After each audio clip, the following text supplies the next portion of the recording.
Tomorrow morning, you're going to wake up to an alarm. You'll check your phone, you'll get dressed for a job that starts at a specific time, in a specific place, surrounded by people who may know almost nothing about your family or the rest of your life.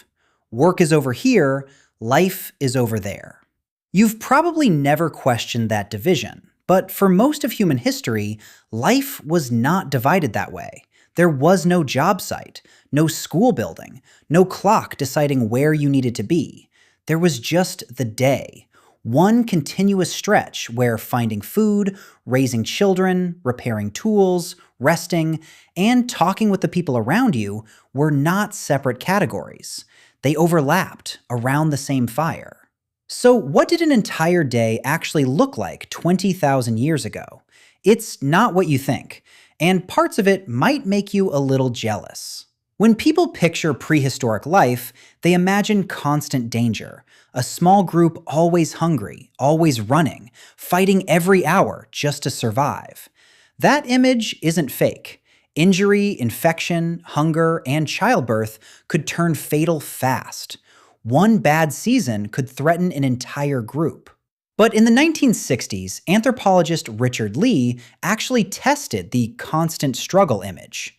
He lived with the Kung San of the Kalahari and tracked hour by hour how much time people spent directly getting food.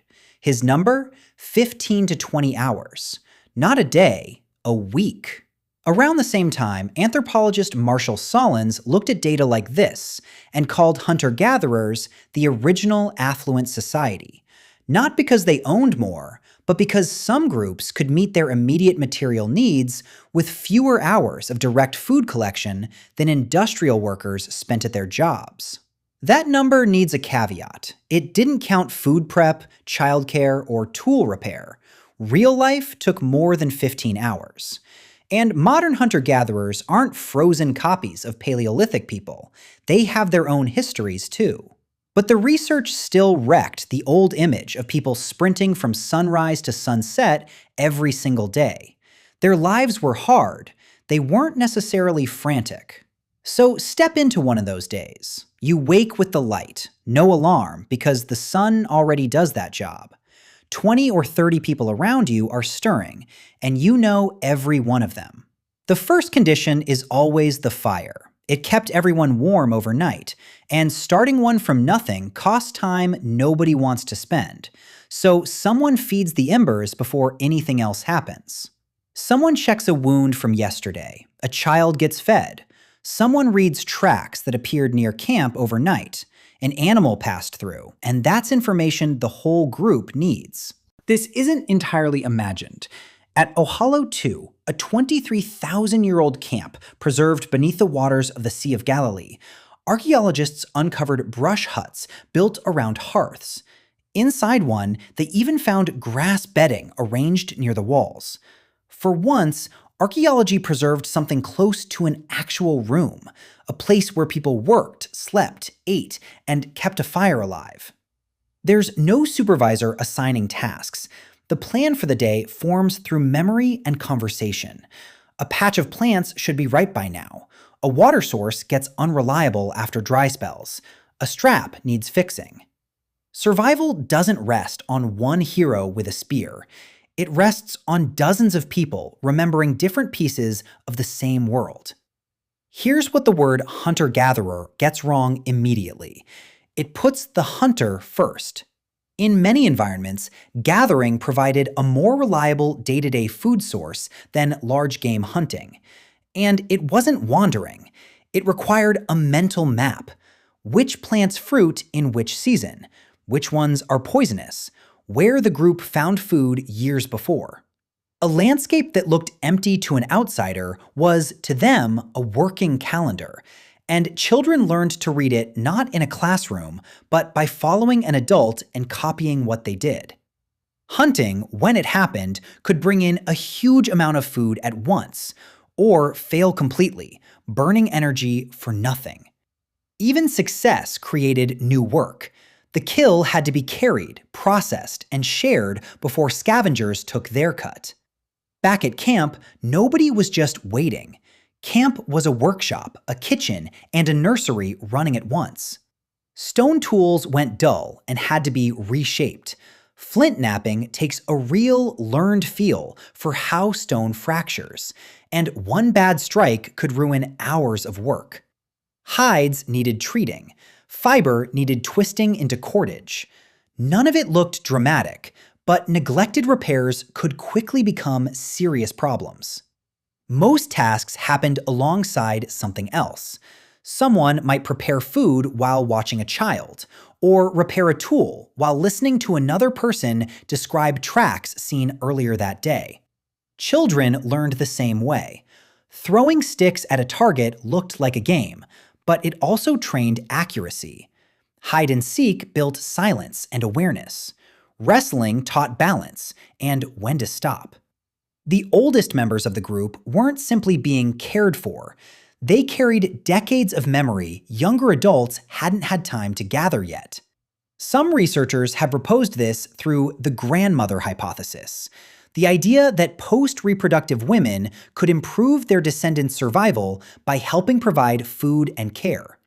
The hypothesis is still debated, but the broader point is hard to ignore. An elder didn't need to be the strongest hunter to stay essential. Knowledge could feed a group as surely as a kill. When an elder died, memories of old droughts, distant water sources, and dangerous formats could disappear with them. As the day ended, people came back to the fire, and the food got shared, not always out of pure kindness, but as a strategy. A hunt that fails today might be balanced by a hunt that succeeds next week. An injury, a bad season, a sick child, all of it gets absorbed by a group that shares, instead of wiping out one family that doesn't. Your good luck today became someone else's safety net. Theirs later became yours. And the evening fire turned into an exchange of everything the day had produced. Water, weather, danger, and stories that weren't just entertainment. A story could teach a child a threat they hadn't met yet, or preserve the memory of someone who died. Music and dancing weren't a reward tacked onto the end of real work. They helped maintain the trust that food sharing and cooperation depended on. Then, about 12,000 years ago, that structure started to change. Some groups began farming, not everywhere at once, and not as a simple story of progress. Where it took hold, life tied itself to land and seasons in a new way. Crops needed planting on a schedule. Surplus let populations grow, but farming also bound people more closely to fixed places, recurring labor, and seasonal deadlines. Certain tasks now had to happen at the right moment, whether people felt ready or not. It didn't create the modern workday, but it began a long transformation from mobile life shaped by immediate needs toward fixed land, seasonal obligations, specialized labor, and eventually your Monday morning. None of this means the past was better. People 20,000 years ago faced hunger, injury, and childbirth without anything close to modern medicine, and plenty of them didn't survive it. You'd take antibiotics and a refrigerator over their world in a heartbeat. But their days weren't divided the way yours is.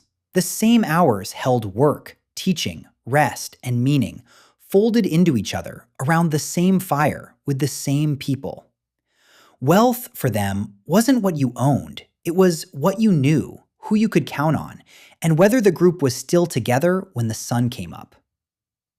Tomorrow morning, the fire gets lit again, through electricity, gas, or the glow of a screen. 20,000 years ago, that fire gathered work, family, learning, and belonging into one place. Today, those parts of life are scattered across different buildings, different schedules, and different screens. The fire still gets lit. We are simply less likely to gather around the same one.